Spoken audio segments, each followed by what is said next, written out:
على أشرف الأنبياء والمرسلين وعلى آله وصحبه أجمعين. اللهم افتح علينا حكمتك وانشر علينا من خزائن رحمتك يا أرحم الراحمين. رب اشرح لنا صدورنا ويسر أمورنا واحلل عقدة من ألسنتنا يفقهوا أقوالنا. ولا حول ولا قوة إلا بالله العلي العظيم. ولا حول ولا قوة إلا بالله العلي العظيم. ولا حول ولا قوة إلا بالله العلي العظيم. اللهم انفعنا بما علمتنا وعلمنا ما ينفعنا وزدنا علما وارزقنا فهما. نسألك فهم النبي وحفظ المرسلين وإنهاب الملائكة المقربين واهدنا بهداية العارفين وانشر علينا من خزائن رحمتك يا أرحم الراحمين. اللهم إنا نسألك علما نافعا ورزقا طيبا وعملا صالحا متقبلا. وصلى الله على سيدنا محمد وعلى آله وصحبه أجمعين والحمد لله رب العالمين. وإن تعلم ونفعني وتذكر وتذكير ونفع والاتباع والإبادة والاستفادة والحث على التمسك بكتاب الله وسنة رسوله صلى الله عليه وآله وصحبه وبارك وسلم والدعاء إلى الهدى والدلالة على الخير ابتغاء وجه الله ومرضاته وقربه وثوابه. Alhamdulillah, kita bersyukur kehadirat Allah Subhanahu wa taala, diberikan umur, kesihatan, dapat bersama dengan Ramadan, mengerjakan amalan di bulan Ramadan, dan diteruskan lagi dengan amalan-amalan yang sangat besar dari orang di sisi Allah Subhanahu wa taala. Man shalla al-fardain dakhala al-jannah. Sesiapa yang solat dua solat sejuk, ia masuk syurga. Itulah hadis Rasulullah SAW. Ulama tafsirkan dua solat sejuk adalah satu solat subuh, memang waktunya sejuk. Yang kedua solat asar, setelah panas pada waktu tengah hari solat zuhur. Dan bisyarat kegembiraan pada waktu subuh sangat banyak sekali. Antaranya man shalla al-ghadata fi jama'atin, sesiapa yang solat subuh berjamaah, thumma qa'ada, kemudian dia duduk, yadhkurullah, ingat Allah, baca Quran baik, berzikir, baca wirid, baca hizib, baca ratib, ataupun duduk dalam majlis ilmu macam ni, hatta tatlu' asy-syams, sehingga naik matahari. Naik matahari setelah 16 atau 17 minit waktu syuruk. Waktu syuruk dihitung 1 jam 20 minit daripada waktu subuh. Untuk mudah kira, katalah subuh pukul 6, maka 7.20 minit itulah waktu syuruk. Jangan solat isyraq dahulu sebab ia berada di dua tanda syaitan. Tunggu sehingga matahari naik setinggi 1 galan. Itu diukur dalam ukuran modern 16 atau 17 minit. Jadi pukul 7.20 campur 16, 7.36 atau 7.37, silakan untuk solat isyraq ataupun nak solat duha. Thumma shalla rak'atain, kemudian dia solat sunat 2 rakaat, duha boleh, isyraq boleh. Siapa yang solat subuh berjamaah, duduk sekejap, ingat Allah, tunggu sampai matahari naik lagi, tambah 16-17 minit, solat 2 rakaat, pahalanya kana ka'idli hajjatin wa umratin. Perbuatannya tadi itu menyamai dapat pahala 1 haji dan 1 umrah.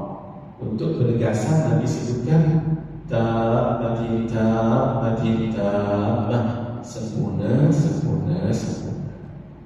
Itulah sebab kalau kuliah subuh macam ni, biasanya penceramah akan teruskan sampai waktu duha, untuk sama-sama kita dapat ganjaran ini.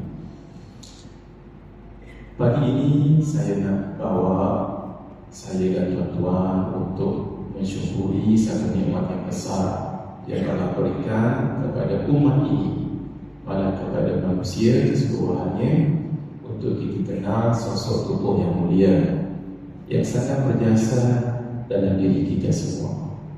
Tak perlu lagi kita nak baca Al-Quran, hadis. Kalau Al-Quran difaham, mana satu yang mufassal, mana satu yang mujmal, mana satu yang muqayyad, mana satu yang nasikh mansukh, mana satu yang makkiyah, madaniyah. Itu semua sudah dicurnakan, dihadapkan oleh Al-Imam Asy-Syafi'i rahimahullah ta'ala rahmatan wasi'ah. Sehingga ada ayat-ayat Al-Quran yang qat'iyyul thubut, qat'iyyul dilalah, qat'iyyul thubut, dhanniyyul dilalah. Semuanya itu dihadam, dicurnakan oleh Imam Asy-Syafi'i, sehingga kaedah-kaedah memahami ayat-ayat nas-nas Quran dan hadis itu dibuat oleh beliau, maka senang untuk umat selepasnya beramal sahaja. Itu juga yang dibuat oleh Imam Abu Hanifah An-Nu'man, Imam Abu Hanifah, Al-Imam Muddar, Imam Malik bin Anas, Imam Nasir Sunnah, Imam Ahmad bin Hanbal rahimahullahu rahmatan wasi'ah. Mudah-mudahan Allah mengajari dan membalas dengan keadaan yang sempurna kepada 4 imam mazhab yang sangat berjasa ini, supaya kita mensyukuri bahawa Imam Syafi'i hadiah besar daripada Allah kepada umat. Lalu kita hormati. Man lam yashkurin nas lam yashkurillah. Siapa yang tidak berterima kasih kepada manusia, dia susah nak berterima kasih kepada Allah. Sebab manusia itu yang hadir, Allah itu yang ghaib. Dalam arti kata, kalau yang jelas sudah nampak ada, susah disyukuri, maka yang tidak nampak itu sedikit payah untuk disyukuri. Kita syukuri nikmat besar Allah berikan kepada umat ini, terutama sekali bumi Malaysia dan negeri Kelagor ini, dunia kemelayuan ini, dengan kita ditakdirkan bermadhab dengan madhab Asy-Syafi'i yang disusun oleh Imam Muhammad bin Idris Asy-Syafi'i. Kita nak dengar, belajar sedikit wasiat dan pesanan hikmah daripada imam yang besar ini. Perantau kita Melayu ini ditakdirkan bermadhab Asy-Syafi'i daripada Kepulauan Melayu sampai di selatan India dan regionnya di bawah, kemudian di Sudan, Mesir, hampir dan sebahagian besar dunia ini dengan madhab Asy-Syafi'i. Di tempat-tempat yang lain walaupun majoritinya pada Hanafi, umpama Maliki dan juga Hambali, tapi ada juga yang bermadhab Asy-Syafi'i. Imam Syafi'i punya nasab yang mulia, bersambung nasab beliau dengan nasab Sayyidul Wujud bagi Rasulullah sallallahu alaihi wasallam, pada datuk yang bernama Abdul Manaf.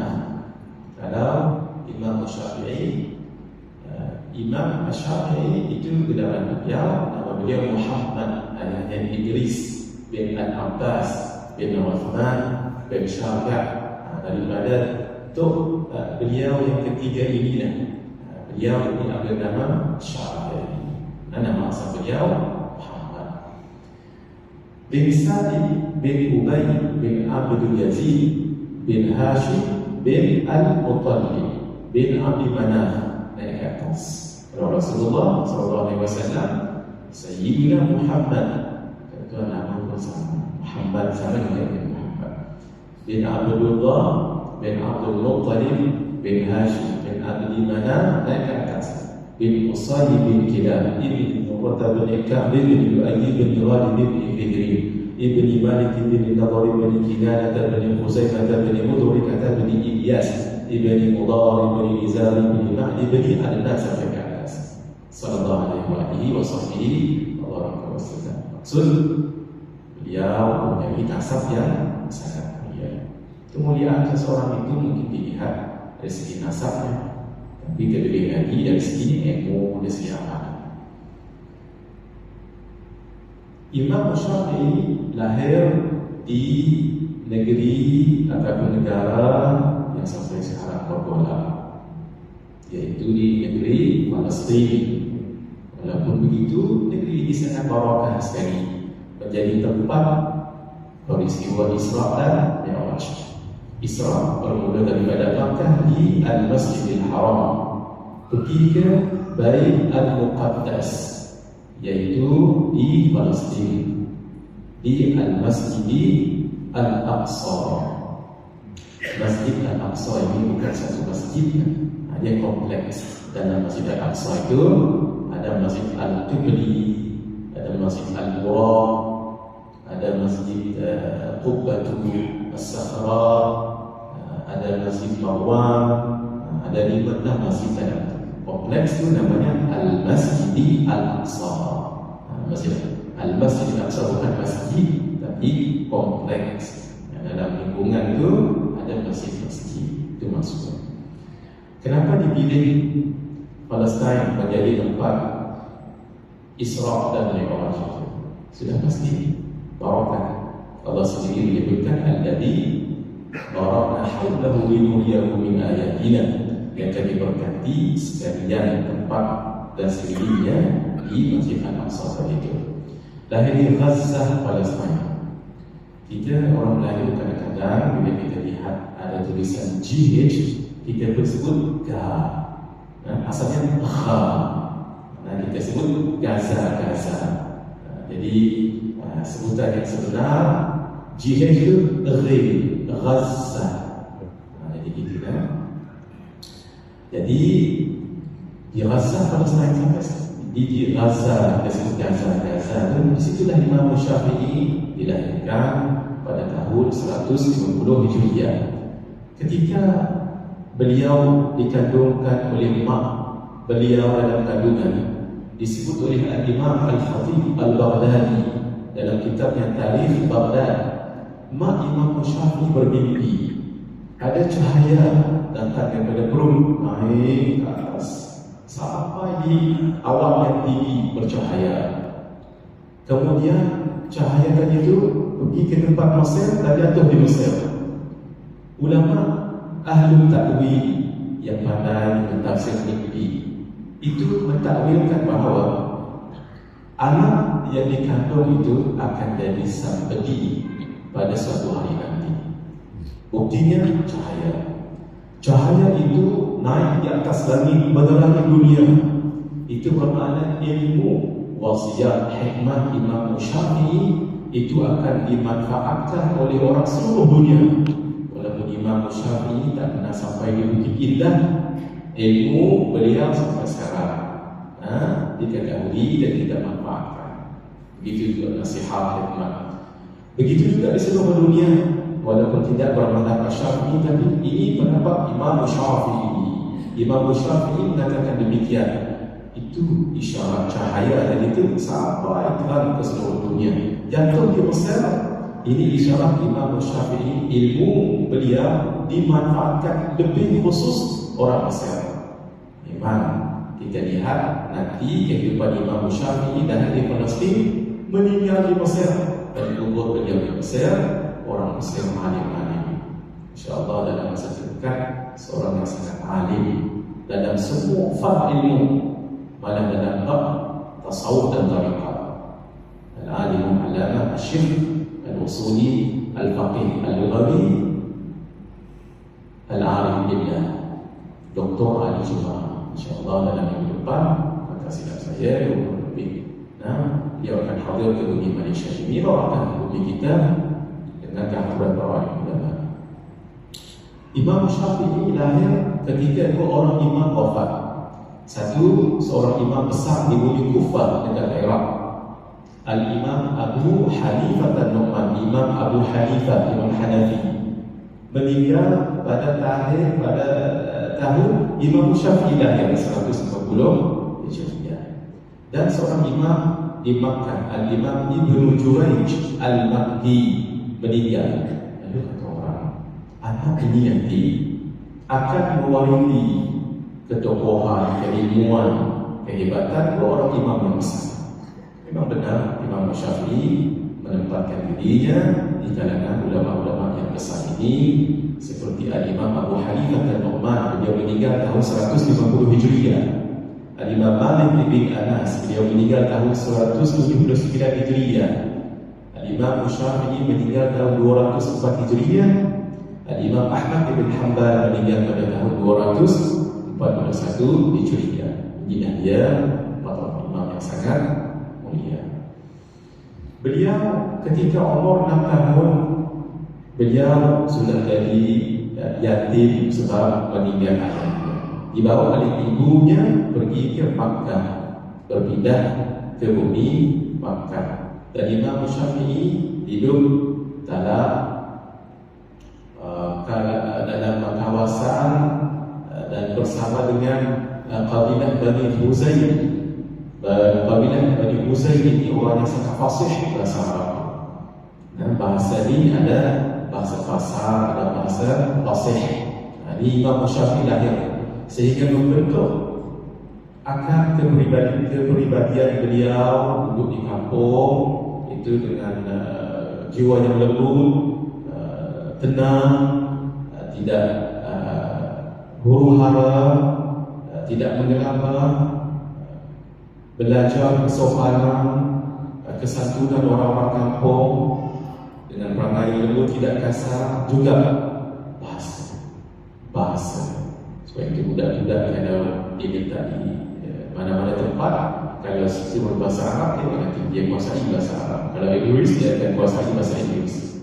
Bukan sahaja kuasai bahasa Inggrisnya, tapi dia kuasai accent dia, cara bercakap, slang itu. Sebab memang seseorang itu terbentuk dengan suasana. Ketika Imam Syafi'i berumur sekitar 13, 14, 15 remaja, beliau pergi berpindah ke Madinah. Sebab di Madinah ada seorang imam yang besar, yaitu Imam Malik bin Anas, orang yang sangat menguasai hadis dengan fiqh. Lalu beliau belajar dengan Imam Malik. Beliau dalam perjalanan Makkah ke Madinah lebih kurang dalam 9 malam. Beliau menghafaz hadis-hadis yang ada di dalam kitab Muwatta Imam Malik, lebih kurang 7,000 hadis. Sangat dengan mata dihafaz beliau. Kekuatan tremendous, kekuatan Imam Syafi'i. Sehingga ketika sampai di bumi Madinah, Imam Malik kalau mengajar secara imla maksud Imam Malik akan sebut tulis macam itu. Imam Syafi'i tak perlu imla. Ketika Imam Syafi'i disuruh baca hadis, dia baca hadis yang pertama al-hadithul awal an baru mata. Yang kedua an baru mata. Itu mengejutkan Imam Malik bin Anas. Satu huruf pun tak jatuh. Ini kan pula satu perkataan, satu huruf pun tak jatuh. Lalu Imam Malik panggil, ya ulam, inni ra'aitu nuran fi wajhi fala tudfi'hu bil ma'siyah.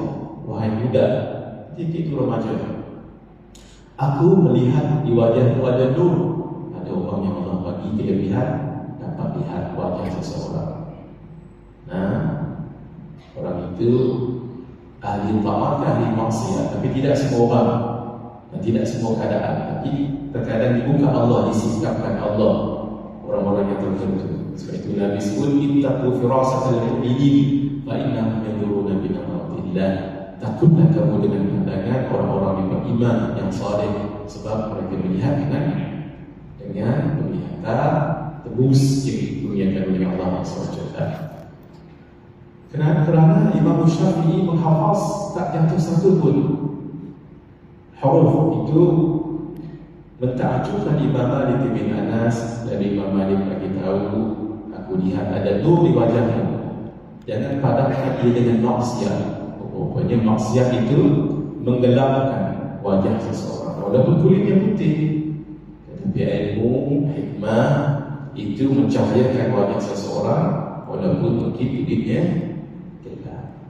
Karena itu kita ada satu amalan doa diajar oleh Al-Imam Al-Habib Ali Al-Habashi yang menulis kitab Siftul Durar. Maulid Siftul Durar itu dia macam kalau kita nak jumpa dengan orang saleh, orang Allah, orang-orang yang terkenal dengan saleh, baca ini 3 kali. Allahumma asturna bisitrikal jamil. Itu baca 3 kali. Allahumma asturna, ya Allah, tutupkanlah kami bisitrikal jamil, dengan tutupan yang indah. Aku takut kita berwajah manusia, tapi bila mendekat dengan orang yang dekat pada Allah, nampak apa nampak tu kita tak tahu, tapi nampak kaibat kita yang disikap oleh Allah kerana dosa dan sebagainya. Jadi mudah-mudahan Allah tutup, Allah lindung. Jadi kita minta doa apa kita kali. Allahumma asturna bisitrikal jamil, Allahumma asturna bisitrikal jamil, Allahumma asturna bisitrikal jamil. Terima jugalah apa yang kita lakukan supaya dengan terbuka kaibat oleh orang-orang yang seperti ini. Tidak semua orang, tapi ada orang seperti ini. Belajar dengan Imam Malik bersungguh-sungguh sehingga menjadi anak murid kesayangan Imam Malik. Contoh dipandang saya kasih. Kemudian Imam Syafi'i ketika berumur 29 tahun beliau belajar di Yaman. Sebab Nabi pernah sebut kelebihan orang Yaman.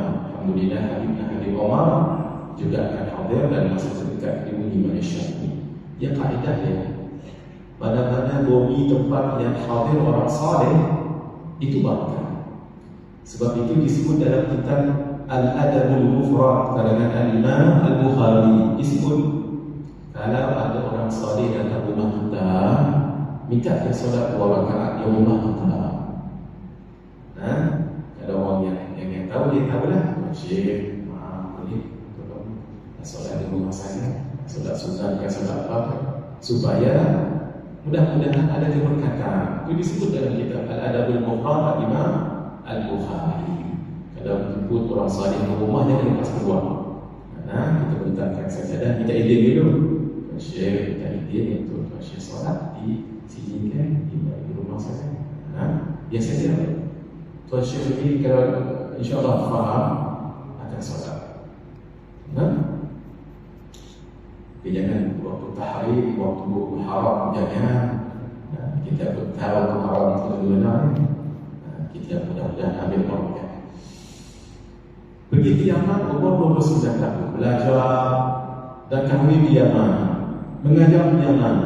Di Yaman inilah Imam Syafi'i belajar satu ilmu namanya ilmu firasat. Sebab orang Yaman yang jaga firasat ini banyak di Yaman. Nabi sebut al-fiqhul yamani wal hikmatu al-yamaniyah. Fiqh itu belajar di Yaman dekat Hadramaut, fiqh Syafi'i. Dan hikmah itu ada di Yaman, ilmu hikmah. Ilmu hikmah ini lebih kurang macam ilmu firasat juga. Imam Syafi'i belajar ilmu ini dekat Yaman sekali. Imam Syafi'i dapat manfaat Yaman banyak, antaranya ilmu firasat, ilmu hikmah. Dalam kehidupan Imam Syafi'i pernah beliau sekali dengan Imam Muhammad bin Hasan Al-Shaybani, guru beliau, kawan kepada Imam Abu Hanifah dan anak murid kepada Imam Abu Hanifah, dan sekaligus menjadi guru kepada Imam Syafi'i. Al-Imam Muhammad bin Hasan Al-Shaybani alim. Ketika bersama berdua, ada saudara di hadapan. Lalu kata Al-Imam Muhammad Hasan Al-Shaybani, wahai Syafi'i, cuba kamu tekan orang yang lalu depan kita itu apa kerjanya, apa pekerjaannya. Kalau orang tanya kita, mau jawab. Haji ke belum? Agak-agak kalau dia pakai kopiah boleh nak kita kata haji. Nah, tapi walaupun kita ni apa kerja dia. Kalau kita nak bahasa gurau dan kawan, tak ada kerja tanya soalan yang ini. Nah, Imam Syafi'i lihat orang tadi, saya sedikit keliru. Apakah orang ini tukang kayu ataupun tukang jahit? Nak tunjuk firasat ini firasat. Lalu Imam Muhammad bin Hasan Asy-Syaibani pergi jumpa orang tadi, setelah baru sadar, bercakap sedikit, lalu bertanya, "Tuan, maaf nak tanya, apa pekerjaan tuan?" Lalu orang tadi menjawab, "Dahulu saya tukang kayu, sekarang saya tukang jahit." Terkejut dia, sebab yang disebut Imam Syafi'i tepat. Itulah namanya ilmu firasat. Jaga-jaga orang yang begini. Tapi hati kena ikhlas, niat yang baik. Itulah antara ilmu yang dipelajari oleh Imam Syafi'i antaranya. Banyak ilmu agama, tapi itu ilmu yang besar. Umur 40 tahun Imam Syafi'i pergi ke Iraq dan bekerja mengajar di Iraq, mempunyai anak-anak murid di sana. Lalu anak-anak murid beliau menulis pendapat-pendapat Imam Syafi'i dalam kitab catatan. Itu yang nanti menjadi masyhur dengan Al-Qaulul Qadim, pendapat lama. Imam Syafi'i berpendapat ini tadwin ditulis, maka itu menjadi pendapat-pendapat beliau yang lama. Kenapa disebut lama? Nanti ada pendapat baru beliau ketika beliau pergi ke Makkah, pergi ke Mesir. Nanti ke Mesir. Sebelum itu daripada Iraq patah balik ke kampung halaman Makkah, pergi balik ke Iraq, akhirnya beliau pergi ke Mesir. Di Mesir lah beliau mengajar, beliau memanfaatkan ilmunya. Beliau berfatwa. Anak-anak dari beliau di Mesir catat juga apa yang difatwakan oleh beliau kepada beliau. Beberapa pendapat tak sama dengan apa yang beliau fatwakan di Iraq dulu. Itu yang jadi masyhur. Kalau di Iraq Al-Qaulul Qadim, pendapat lama. Di Mesir Imam Syafi'i berpendapat perkara yang sama tetapi lain pendapatnya. Itu disebut Al-Qaulul Jadid. Ini masyhur dalam perbahasan Imam Syafi'i. Karena itu tidak boleh hadirin. Kalau ulama pertama berpendapat macam ni, kemudian berpindah pada pendapat ini, itu tidak boleh melihat kepada keadaan, suasana, waktu dan sebagainya. Meninggallah Imam Syafi'i negeri Mesir.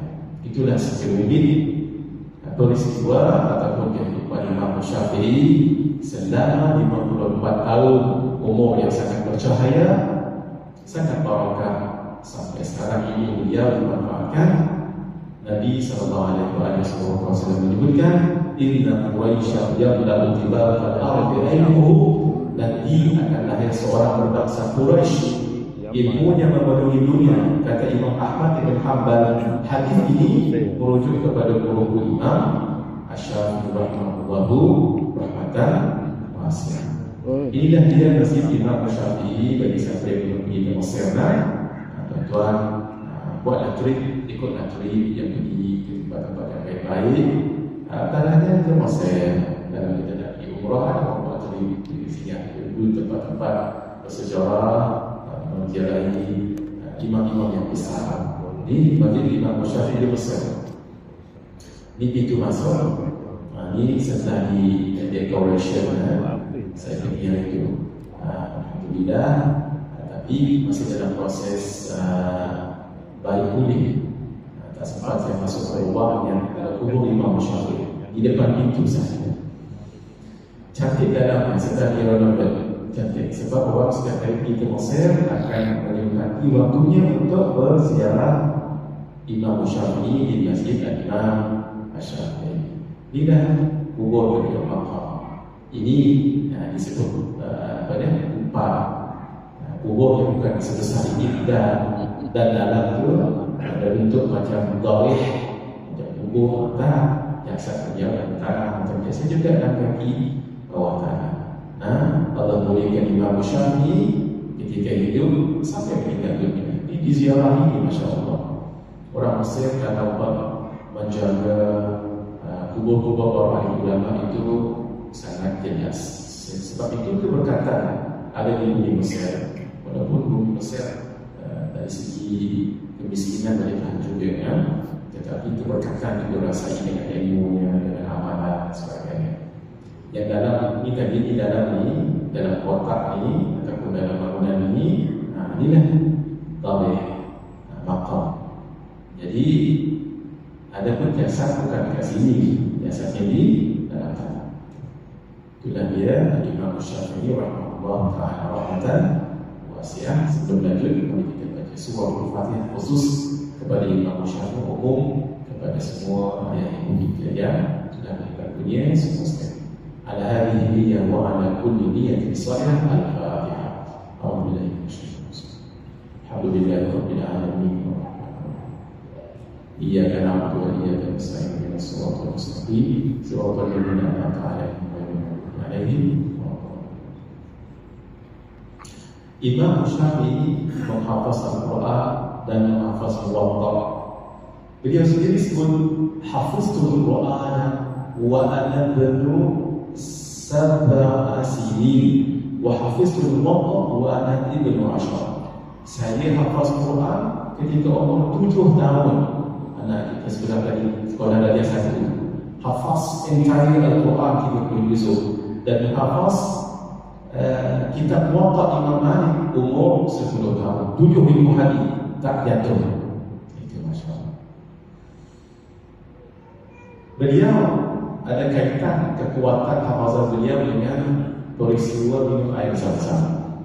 Tuan-tuan, minum air Zam-Zam, niat. Sebab Nabi sebut ma'u Zam-Zam bima syuribalah. Air Zam-Zam itu ikut apa kita niat. Nabi kita niat, Allah sembuhkan penyakitku, mudah-mudahan sembuh. Ya Allah, mudahkan urusanku.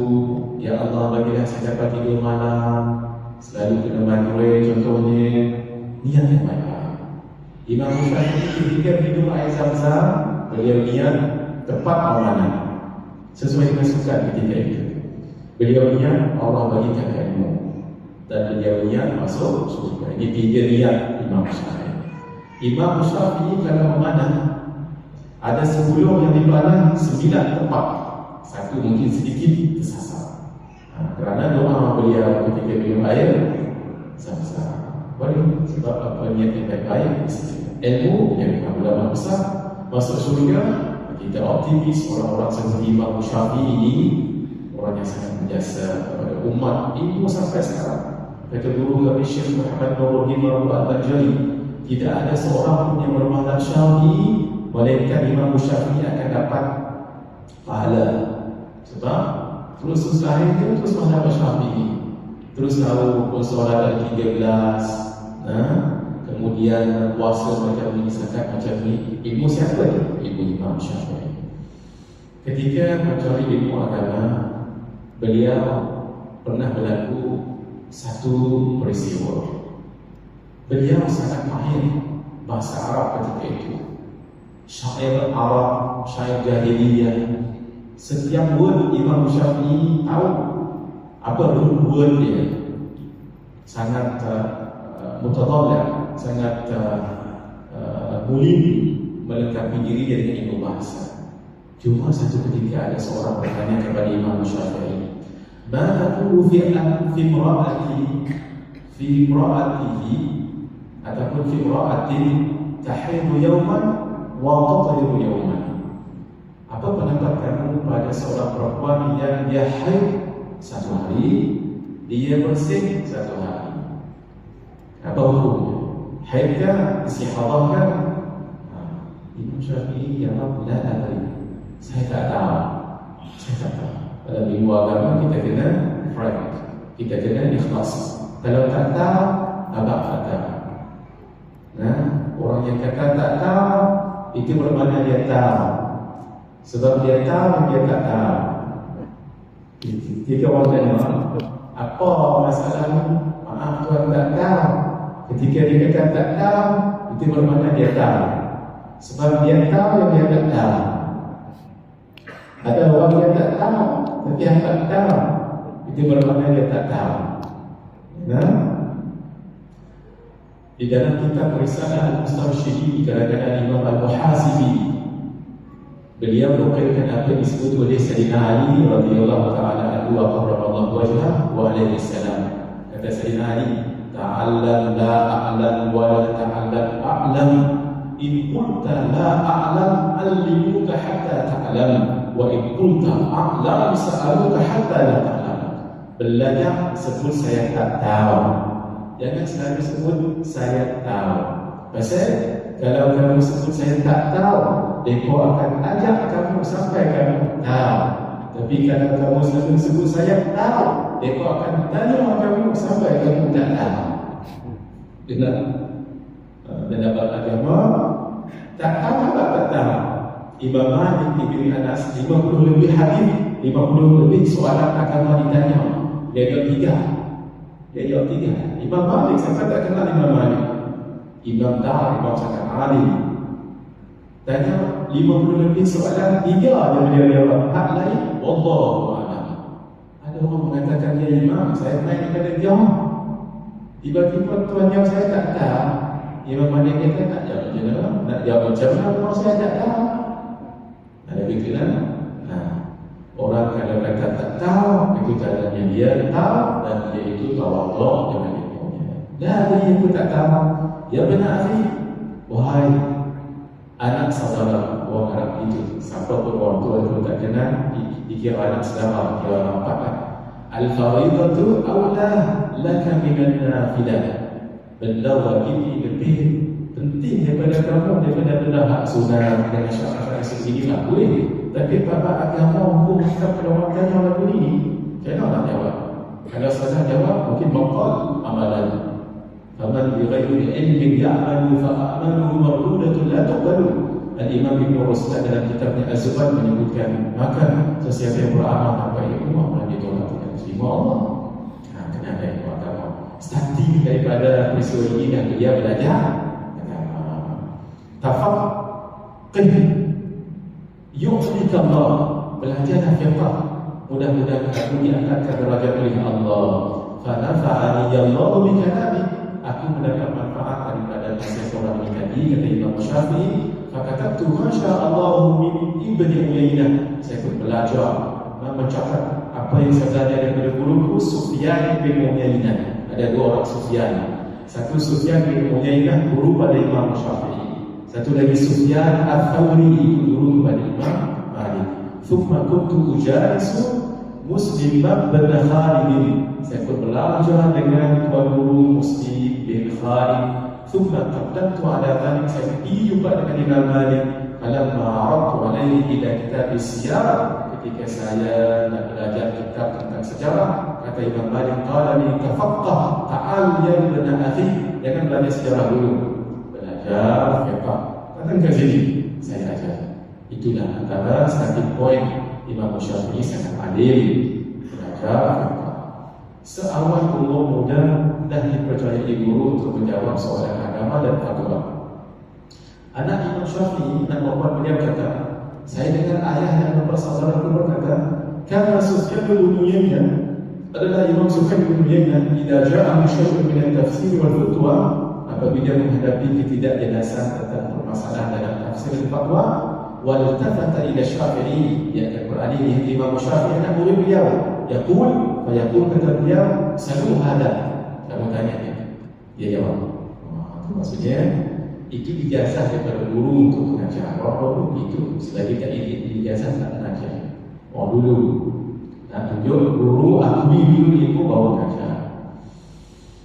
Imam Muslim Ibn Khalid Azad, guru Imam Syafi'i, berkata, "Afti ya Abdullah, berilah fatwa wahai Abu Abdullah." Abu Abdullah ini kunyah kedalam Imam Syafi'i waktu dah kahwin, ada anak namanya Abdullah, jadi dipanggil Abu Abdullah, bapa Abdullah. Faqallahi laka an tufti, sesungguhnya demi Allah sampailah masanya sekarang kamu berfatwa. Majlis ilmu Imam Syafi'i, tuan-tuan lihat orang tua alim tak alim, siapa duduk dalam majlis ilmu?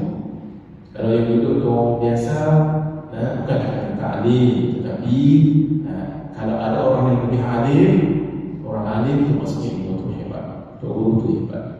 Kata Imam Ar-Rabi', anak murid Imam Syafi'i. Apa kata beliau? Murid-murid Imam Malik bahkan apa kata guru? Apa kata anak murid Imam Malik? Innahu yahdur majlis Malik nahwa min 60 mu'ammaman. Yang duduk dalam majlis Imam Malik lebih kurang 60 orang yang bersama. Orang dulu tak berani pakai serban. Kalau ilmu tak mantap, diaman. Siapa yang belum kahwin dan siapa yang belum khatam kitab hidayah itu hidayah dengan Imam Al-Ghazali tak boleh pakai serban.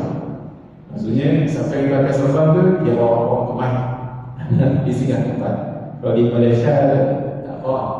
Dengan serban besar itu guru ni, tak apa tu sangat. Sebab serban ini pakaian Nabi. 60 orang pakai serban duduk dalam majlis ilmu Imam Malik. Maksudnya 60 ulama duduk. Jadi mereka rasa bangga ilmu Imam Syafi'i, Imam Malik sangat hebat.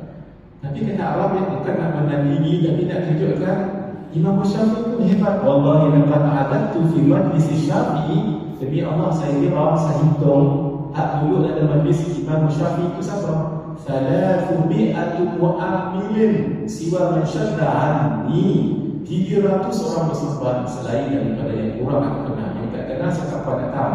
Yang saya kenal 300 ni semua ulama. Itu dia. Kita di pengalaman ustaz-ustazah yang ustaz. Bila kita ceramah lalu ni, kita kenal yang ustaz dengar tahu buat senang. Sebab tambah lagi tu guru tak cakap langsung kita. Sebab pasal dia lebih hanya daripada kita. Takut apa yang kita sebut ni tak apa nak percaya. Kalau kita tahu dan kita realize ada orang alim dalam majlis kita. Tuan jangan bukan kita nak bukan alim juga. Nak abang orang alim dia kalau ada orang alim dia tak apa nak sedap cakap. Sebab itu kalau setengah ustaz ke orang alim kan dia ketika ceramah dia tak tunjuk diri dia. Dia tu belakang diam. Supaya orang yang cakap ini sedang cakap. Macam ada orang ni kalau ada tu dia jadi silap dia juga. Sebab itu kadang-kadang kalau ada kuliah ustaz tu selalu datang. Tapi bila dalam majlis biasa majlis ilmu dia hadir. Tapi kalau ada orang lain berceramah dia tak apa nak hadir. Bukan kerana tak mau nak dengar kan. Takut saya ingin berceramah tu jadi tak tentu kan tu. Bila dia tengok tu Syekh jangan lebih berat ilmu dia ni. Tak kira saya dia baca apa dia lupa habis. Jadi tuan dah betul. Sebahagian guru dia betul. Bukan tak mau dengar. Tapi takut orang depan dia jadi belum kisah. Tapi tak keluar. Dah tu jadi betul. Sama lah ustaz-ustaz. Ini nak buka rahsia sikit ni. Maaf kepada ustaz-ustaz sama yang nak begini. Selalunya kalau berceramah jangan bawa isteri. Ustaz-ustaz yang berceramah jarang bawa isteri. Tapi aku bukan takut kalau ilmu kumai kan. Takut apa? Takut dia suruh kat depan ni, tuan-tuan, Allah kita bersedekah. Isteri kat belakang, abang saya bang. Saya minta 50 hari dulu. Dan siapa tahu nak pergi rumah isteri, siapa tahu di luar dia, Masya Allah, lembut, tersepak katai, bukan batu kudutan. Oh, sorry, Allah malu semua.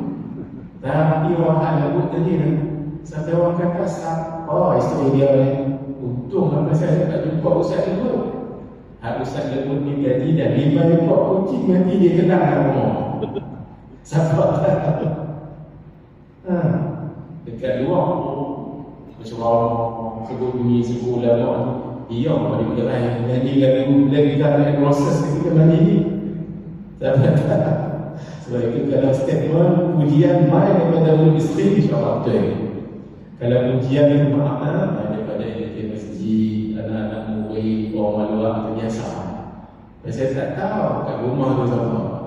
Yang tahu siapa-siapa isteri. Kerana itu ketika Nabi ditanya kepada Sayyidatina Aisyah, "Kaifa kana khuluqun Nabi?" Bagaimana akhlak Nabi di rumah? Maka dijawabkan, khuluqul Quran, akhlak lagi Al-Quran. Selesai. Kalau isteri bagi statement, insyaAllah itu ya. Jadi sebab itu kalau ceramah jangan bagus. Tak semestinya, tapi selalunya orang itu. Imam Syafi'i kalau solat, kata Ibrahim bin Muhammad Asy-Syafi'i anak beliau, "Ma ra'aitu ahadan ahsana salatin min Asy-Syafi'i." Tidak pernah aku lihat orang yang solat lebih sempurna daripada Imam Syafi'i. Tenang, rukun qauli fi'li. Imam Syafi'i ilmunya bersama pada Imam Muslim bin Khalid, bersama pada Imam Ibnu Jurayj yang saya sebut tadi, Imam Atha antara orang alim di Makkah, Imam Ibnu Sayyid Ibnu Zubair, Ibnu Awwam, Sayyidina Abu Bakar As-Siddiq, Sayyidina Umar As-Siddiq, Ibnu kita pula sama pada Imam Syafi'i. Contoh kita mengaji dengan Syekh Nuruddin dengan Syekh Muhammad Zain Al-Yamani, kemudian Syekh Al-Mashar. Terus ke atas Imam Syafi'i sama. Jadi dulu kita pun sama juga. Imam Syafi'i kalau berwudu, kata Muhammad bin Abdullah bin Abdul Hakam, "Ma ra'aitu ahadan aqalla safdan lillah fi kalami tatahhur min Syafi'i." Tidak pernah melihat seseorang yang paling sedikit menggunakan air untuk menyempurnakan wudu daripada Imam Syafi'i. Nanti balik ke rumah, kita nak ikut macam Imam Syafi'i, balik kurang. Air botol kita kena besar. Air botol yang seperti ni, lubangkan kat sini, buat lubang. Ketika buat lubang jangan buka ni kan, supaya dia tak keluar. Sebab kalau buka ni kan air keluar. Dan dari lubang tadi buka sikit-sikit ni, penutup ni, berwuduk dengan ni. Kalau tuan-tuan boleh berwuduk selesai dengan rukunnya, dengan sunat yang pakai yang betul ni, kira alhamdulillah. Kalau satu baldi pun tak kemah ni, itu kena baca banyak-banyak pula A'udzu Nas. Itu ada syaitan. Satu baldi tak ada betul ni. Masalah. Tak cuba lah kat rumah. Saya pernah cuba dan saya dulu jangan betul situ bagi rumah. Saya bagi rumah. Solat duha, satu hal orang kat sini, 2 hari kat rumah, paling-paling 2 hal ada pendapat 12 rakaat. Itu kalau tak dapat 2 rakaat, tak dapat buat 4 rakaat, tak dapat buat 2 rakaat. Begini cukup. Masya-Allah. Kita tuan wudu, ambil baldi, salun air di bawah baldi. Tengok banyak mana yang baldi. Jangan penuh baldi besar. Itu kira masih membazir. Tak mungkin memuaskan semua orang. Ridha nas ini kata-kata beliau untuk kita nampak. Saya nak tunjukkan dalam sebelum ini. Ridha nas ghayatul la tudrak, memuaskan hati orang semua. Keinginan yang tak mungkin dicapai. Kalau orang suka, bukan orang tidak suka. Ada betul. Nabi pun itu juga sallallahu alaihi wasallam. Ketika berdakwah orang suka, ada juga orang tak suka. Itu biasa saja. Nak puaskan hati semua orang itu tak mungkin. Tapi kalau kita benar, walaupun orang tak suka, tak dalam hati dia suka. Fiqah dengan tasawuf jangan dicuaikan. Faqihan wa sufiyan kun laisa wahida wa fa inni muhammadullahi iyyaka ansahu fadzalika qasid lam yakun wuduqa wa hadha jahulun kayfa al-jahl yasfu. Berusaha dengan kau menjadi seorang yang mempelajari ilmu fiqah dan juga tasawuf jangan cuai-cuai. Dan jangan kau hanya mengambil salah satunya. Sesungguhnya demi Allah aku benar-benar ingin memberikan nasihat kepadamu, orang yang hanya mempelajari ilmu fiqh tapi tidak tasawuf, hatinya tak sedap ketika solat, tak rasa takwa, lemah lembut, lemah manis. Orang yang jahil dah rasa diri dia maqam tinggi. Orang jahil, macam mana orang jahil boleh bagi islahkan bahawa kebaikan dalam masyarakat. Termasuk Imam Syafi'i juga ahli fiqh, boleh juga ahli sufi. Imam Syafi'i ada firasat. Apa? Ketika Imam Syafi'i sakit, kata Imam Ar-Rabi', anak murid beliau, Ar-Rabi' bin Sulaiman bin Ziyarah, kuntu ana wal Muzani wal Walidi inda Syafi'i. Saya Imam Muzani, anak murid Imam Syafi'i yang 8 Al-Buwaiti dan Arabi. Kami pergi jumpa Imam Syafi'i sebelum beliau wafat, sakit. Apa kata Imam Syafi'i kepadaku pada Rabi'? Anta tamutu fil hadith, kamu akan meninggal dalam hadis. Kepada Imam Muzani, hada law nadarahu syaitan qata'ahu wa jadalahu. Orang ni kalau dia berdebat dengan syaitan, kalah syaitan. Ni Imam Al-Muzani. Imam Al-Buwaiti, anta tamutu fil hadith, kamu akan meninggal dalam besi. Imam Syafi'i meninggal. Itu rasa. Apa kata Imam Al-Rabi'? Imam Al-Rabi' akhirnya dikenal sebagai imam yang sangat luas ilmunya, menguasai ilmu hadis, tepat berdasarkan Imam Syafi'i. Imam Al-Muzani terkenal dengan kekuatan hujah, kedalaman ilmu pengetahuan. Murid Imam Syafi'i yang paling bawah dimanfaatkan oleh hampiran, maka Imam Syafi'i macam duplicate Imam Syafi'i. Tapi Imam Syafi'i sudah pasti berbeza. Di Mesir itu. Imam Al-Buwaiti, murid paling kanan, mengganti Imam Syafi'i kuat ibadah khatam Quran sekali setiap hari. Sama macam Imam Syafi'i, sekali setiap hari diberi ide untuk berfatwa ketika Imam Syafi'i masih hidup, hebat. Apa kata Arabi tentang Al-Buwaiti? Qad dakhaltu ala Al-Buwaiti ayyam al-mihna wa ra'aytuhu muqayyadan ma'mula. Aku ziarah Al-Buwaiti pada hari beliau difitnah, dia pernah difitnah, dan aku melihatnya terikat dengan rantai besi. Ini firasat Imam Syafi'i. Kita tutup dengan Imam Syafi'i pernah dihasad Allah. Dia nak hasad ini penyakit dahulu. Iblis syaitan hasad dengan Nabi Adam. Maksiat yang pertama berlaku di langit, hasad. Apa? Iblis tak mau sujud dengan Nabi Adam sebab hasad. Dosa besar, pertumpahan darah yang pertama sekali berlaku di muka bumi, hasad. Qabil hasad dengan adiknya Habil. Lalu